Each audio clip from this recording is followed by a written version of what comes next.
बिस्मिल्लाहिर्रहमानिर्रहीम। तारीख़ी किताबों में ये वाक़या मुस्तनद हवालों से दर्ज है कि मदीना के करीब एक गांव में एक श्याम नामी यहूदी था। इसकी एक हसीन व जमीन लड़की थी। अचानक इस लड़की की तबीयत ख़राब हो गई।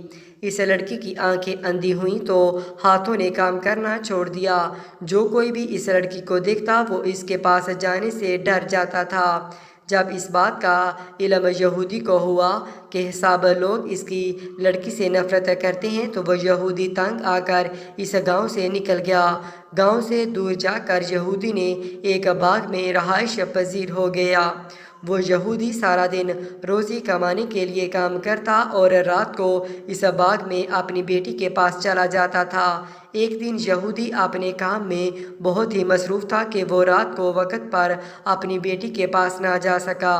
जब लड़की का बाप काफ़ी लेट हो गया तो लड़की अपने बाप को तलाश करती हुई एक दरख्त के नीचे पहुंच गई। इस लड़की ने सारी रात इस दरख्त के नीचे ही गुजार दी। इस लड़की ने सुना कि साथ वाले दरख्त से एक परिंदे के रोने की आवाज़ आ रही है। इस परिंदे की आवाज़ में बहुत ही डर था कि इस लड़की से रहा ना गया कि वो लड़की भी इस दरख्त के नीचे जा पहुंची। लड़की दरख्त के नीचे जाकर बैठ गई। लड़की ने अपना चेहरा और परिंदे की तरफ किया तो इस कबूतर के परों से एक खून का कतरा इस लड़की की दाईं आंख में पड़ गया। खून का कतरा लड़की की आंख में पड़ना ही था कि लड़की की आंख इमाम हुसैन रज़ी अल्लाह तआला अन्हु के खून की बरकत से बिनाई वापस लौट आई। लड़की को अपनी दाईं आंख से नज़र आने लग गया।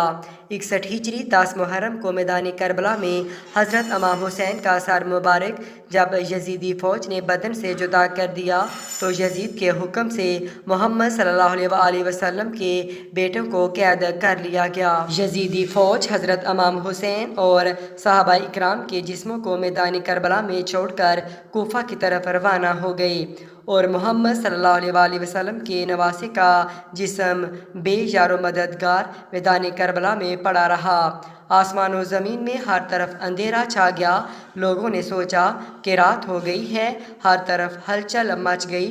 उस वक़्त आसमानों से खून की बारिश होने लगी। 61 हिजरी मुहर्रम की 10 तारीख को एक कबूतर मैदान करबला के ऊपर से गुजर रहा था। उस कबूतर ने देखा कि मैदान करबला की गर्म ज़मीन पर हज़रत अली शेर खुदा के बेटे इमाम हुसैन रज़ी अल्लाह तआला अन्हु का जिस्म पड़ा हुआ है। जब कबूतर की नज़र इमाम हुसैन रज़ी अल्लाह तआला अन्हु के जिस्म पर पड़ी तो वो कबूतर चीखे मारता हुआ ज़मीन पर उतरा। वो कबूतर दूसरे परिंदों से कहने लगा, हाय क़यामत आ गई, इमाम हुसैन रज़ी अल्लाह तआला अन्हु को शहीद कर दिया गया है। आले मोहम्मद सल्लल्लाहु अलैहि वसल्लम का खून मैदान करबला की ज़मीन पर बिखरा पड़ा है। जब इस कबूतर ने अपने साथियों को बताया तो इस तरह से बहुत से कबूतर मैदान करबला में आकर इधर उधर उड़ने लगे। वो कबूतर गमे हुसैन में रोने लगे। इस सफ़ेद कबूतर ने अपने जिस्म को इमाम हुसैन रज़ी अल्लाह तआला अन्हु के खून से तर कर लिया। वो खून से तर जिस्म को लेकर मदीना की तरफ उड़ गया। कबूतर हज़रत मोहम्मद सल्लल्लाहु अलैहि वसल्लम के रोज़े मुबारक के इर्द गिर्द चक्कर काटने लगा। उस कबूतर के जिस्म से खून के कतरे गिर रहे थे। मदीना के लोगों ने जब कबूतर के जिस्म को खून से तर देखा तो वो बहुत ही हैरान होकर एक दूसरे से बातें करने लगे। जब मदीने के लोगों को इमाम हुसैन रज़ी अल्लाह तआला अन्हु की शहादत का इल्म हुआ तो वो ये बात समझ गए थे कि सबसे पहले एक कबूतर ने हज़रत मोहम्मद सल्लल्लाहु अलैहि वसल्लम के रोज़े मुबारक पर ये ख़बर पहुँचाई थी कि हज़रत इमाम हुसैन रज़ी अल्लाह तआला अन्हु को मैदान करबला में शहीद कर दिया गया है। यही कबूतर इस दरख्त पर आकर बैठा जहाँ वो बीमार लड़की बैठी थी। फिर एक खून का कतरा इस लड़की की बाईं आँख में गिरा तो वो आँख भी ठीक हो गई।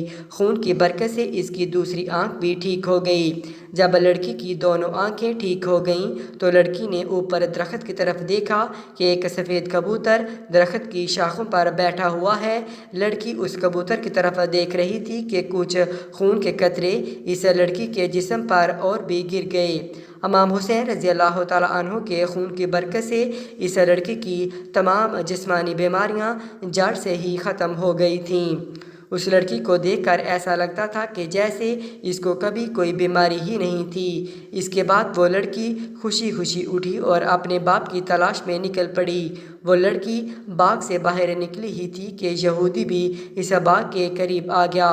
यहूदी ने अपनी बेटी को पहचाना नहीं। उस लड़की को यहूदी ने अजनबी समझा। यहूदी ने उस लड़की से पूछा कि ए लड़की, तो इस बाग में तन्हा क्या कर रही है? कुछ निशानियां बताकर कहने लगा कि आपने मेरी बेटी को देखा है, मैं अपनी बेटी को बाग में छोड़ गया था, वो बाग में मौजूद नहीं है। आपने किसी लड़की को देखा है? बाप की बातें सुनकर लड़की ने रोते हुए कहा कि अब्बा जान, आपने मुझे नहीं पहचाना, मैं ही आपकी बेटी हूँ। मैं वही हूँ जिसको आप बीमारी की हालत में छोड़कर काम काज के लिए बाग से बाहर जाते थे। लड़की की हालत देखकर बाप बहुत ही खुश हुआ। यहूदी ने अपनी बेटी से पूछा कि ये बेटा, क्या माजरा है कि मैं आपको बीमारी की हालत में छोड़कर गया था, तुम किस तरह से ठीक हो गई हो? लड़की ने सारा किस्सा अपने बाप के सामने रखा। वो लड़की अपने बाप को भी उस दरख्त के नीचे ले गई। कबूतर अभी भी वहाँ बैठा रो रहा था। यहूदी ने उस कबूतर से पूछा, ए परिंदे, तेरी इस दर्द भरी आवाज़ के पीछे क्या है? तेरा सारा जिस्म खून से तर क्यों है? ये खून किसका है? जिसमें बहुत ही बरकत है, जिस खून की बरकत से मेरी बेटी बिल्कुल ठीक हो गई है। अल्लाह पाक ने कबूतर को गवाही अता फरमाई। कबूतर ने यहूदी को जवाब दिया कि मेरा जिस्म जिस खून मुबारक से तर है, ये इमाम हुसैन रज़ी अल्लाह तआला अन्हु का मुबारक खून है। यहूदी ने कहा कि हज़रत मोहम्मद सल्लल्लाहु अलैहि वसल्लम और इसके नवासे हक़ पर हैं, अगर वो हक़ पर ना होते तो इनके खून में इतनी बरकत ना होती, मेरी इस बीमार बेटी को शफा ना मिलती। इसके बाद दोनों बाप बेटी ने कलमा पढ़ा और मुसलमान हो गए। इसके बाद इसने यहूदियों को भी इस्लाम कबूल करने की दावत देना शुरू कर दी। जब भी कोई इसको सलाम कबूल करने की वजह दरियाफ़त करता तो यहूदी इनको ये सारा किस्सा सुना देता था।